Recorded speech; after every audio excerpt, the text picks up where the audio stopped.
10-15 കൊല്ലം ഒരുമിച്ച് വർക്ക് ചെയ്തിരുന്നവരെ പല വഴിക്ക് ട്രാൻസ്ഫറായി പോയിട്ട് വീണ്ടും ഒത്തുകൂടലിൻ്റെ ഒരു സന്തോഷം അതെങ്ങനെയായിരിക്കുമെന്ന് നമുക്ക് ഊഹിക്കാവുന്നതേ ഉള്ളൂ അല്ലേ. അപ്പോൾ അതുപോലെയാണ് ഞങ്ങളിപ്പോൾ ഒരു വീട്ടിൽ ഒരുമിച്ച് കൂടിയിരിക്കണേ. ഞങ്ങൾ കുറച്ച് ടീച്ചേഴ്സ് ഒരുമിച്ച് 10-15 കൊല്ലം അടുപ്പിച്ച് വർക്ക് ചെയ്തിരുന്നവരാണ്. ഞങ്ങളങ്ങനെ കുറേ വഴിക്ക് ട്രാൻസ്ഫറായിട്ടൊക്കെ പോയി. അതിനുശേഷം വീണ്ടും ഞങ്ങൾ ഈ ടീച്ചറുടെ നടുവിൽ വിളക്ക് പിടിച്ച് നിൽക്കുന്ന ഞങ്ങളുടെ പ്രിയപ്പെട്ട ഷൈബി ടീച്ചറുടെ വീട്ടിലാണ് ഞങ്ങൾ ഒത്തുകൂടിയത്. അപ്പോൾ ടീച്ചർക്ക് ഞങ്ങൾ കൊടുത്തൊരു ഗിഫ്റ്റാണ് അത് കേട്ടോ. ഒരു വിളക്കാണ്, നിലവിളക്കാണ് ഞങ്ങൾ കൊടുത്തത്.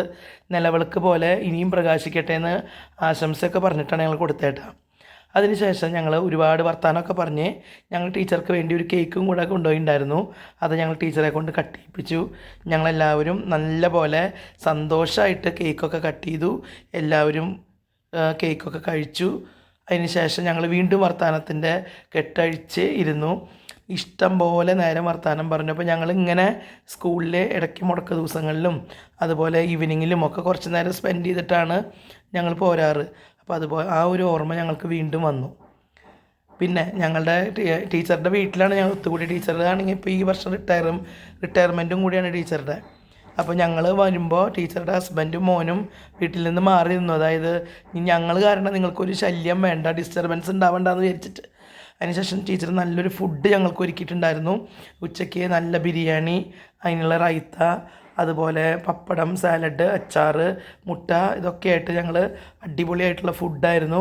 ടീച്ചർ അവിടെ ഞങ്ങൾക്ക് വളരെയധികം സ്നേഹത്തോടു കൂടി നിർബന്ധമായിട്ട് ഞങ്ങളെ കൊണ്ട് കുറേ ഫുഡ് കഴിപ്പിച്ചു. അങ്ങനെ അടിപൊളിയായിട്ട് എല്ലാവരും വളരെയധികം സന്തോഷത്തോടു കൂടി ഭക്ഷണം കഴിക്കാനിരിക്കുന്നതാണ് ഇപ്പോൾ കണ്ടുകൊണ്ടിരിക്കുന്നത്.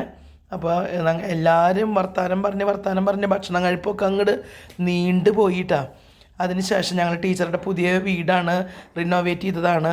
അപ്പോൾ ഞങ്ങൾ അതൊക്കെ കാണാനായിട്ട് ഓരോ ഭാഗങ്ങളിലേക്ക് നടന്ന് അങ്ങനെ ഓരോ സ്ഥലങ്ങളൊക്കെ ഞങ്ങൾ കണ്ടു. ടീച്ചർക്ക് നല്ല അടിപൊളി ഗാർഡൻ ഉണ്ട് കേട്ടോ. അപ്പോൾ ടീച്ചർ നന്നായി ഈ ഗാർഡനൊക്കെ മെയിൻറ്റെയിൻ ചെയ്തിട്ടുണ്ട്. കുറേ ഓർക്കിഡ് കളക്ഷൻ ഉണ്ട്. അതുപോലെ ടീച്ചറുടെ ഒരുപാട് കളക്ഷൻസ്, നല്ല ആന്തൂറിയം കളക്ഷൻ, പിന്നെ നല്ല നല്ല നല്ല ഫ്ലവേഴ്സ് ഉള്ള. ഇപ്പോൾ പൂക്കൾ കുറവാണ്, മഴയായിരുന്നു ഞങ്ങൾ ചെല്ലണ ദിവസം. അപ്പോൾ പൂക്കൾ കുറവായിരുന്നു. നല്ല ബൊഗൈൻ വില്ലയുടെ പല കളറുകളുണ്ട്, പക്ഷേ അധികം പൂവുണ്ടായിരുന്നില്ല ആ സമയത്ത്. പിന്നെ ഞങ്ങളിങ്ങനെ പുറത്തേക്കൊക്കെ നടന്ന് റെയിൻ ലില്ലി നന്നായി പൂത്ത് നിൽക്കുന്നുണ്ട്. അതുപോലെ നല്ല ചെറിയ പോണ്ടിലെ താമര, അങ്ങനത്തെ ആമ്പലൊക്കെ ഉണ്ടായിട്ടുണ്ട്. കുറേ കാര്യങ്ങളൊക്കെ ഉണ്ടായിട്ട് നല്ല ഭംഗിയുള്ള പൂക്കളും കാര്യങ്ങളൊക്കെ ഉണ്ട്. ടീച്ചർ നല്ല ഭംഗിയിൽ അതൊക്കെ നോക്കും.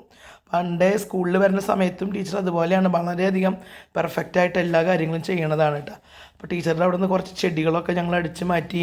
പിന്നെ ഒരു ബാംഗ്ലൂർ ചെമ്പരത്തി എന്ന് പറഞ്ഞിട്ടുള്ള ചെമ്പരത്തി കണ്ടു. അപ്പോൾ തൊട്ടപ്പുറത്ത് ഒരു മയിൽ അവിടെ പറന്നിറങ്ങിയിട്ടുണ്ട്, കാറിൻ്റെ അവിടെ കിടന്ന് നടക്കുന്നുണ്ട്.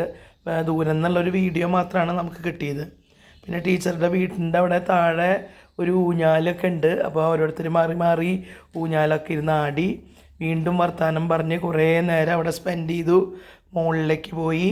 മുകളിലും ഇതുപോലെ ഒരു ഊഞ്ഞാലും ഇതൊക്കെ ഉണ്ട്. അവിടെയും കുറേ നേരം ഓരോരുത്തരായിട്ട് മാറി മാറി ഊഞ്ഞാലാടി വർത്തമാനങ്ങൾ പറഞ്ഞ് വിശേഷങ്ങളൊക്കെ പറഞ്ഞ് വീണ്ടും ഞങ്ങൾ ചെറുപ്പമായ പോലെ അവിടെ ഒത്തുകൂടി. എല്ലാവർക്കും റിട്ടയർ ചെയ്ത് ഓൾറെഡി പോയ ടീച്ചർമാരും എല്ലാവരും ഉണ്ടായിരുന്നു. അപ്പോൾ ഞങ്ങൾ വളരെയധികം കട്ട ഫ്രണ്ട്സാണ് ഒരുമിച്ച് കൂടിയത്. അങ്ങനെ കുറേ വർത്തമാനമൊക്കെ പറഞ്ഞ് അവസാനിപ്പിച്ചു. 4:30 വീട്ടിലേക്ക് തിരിച്ചു പോയി. എത്ര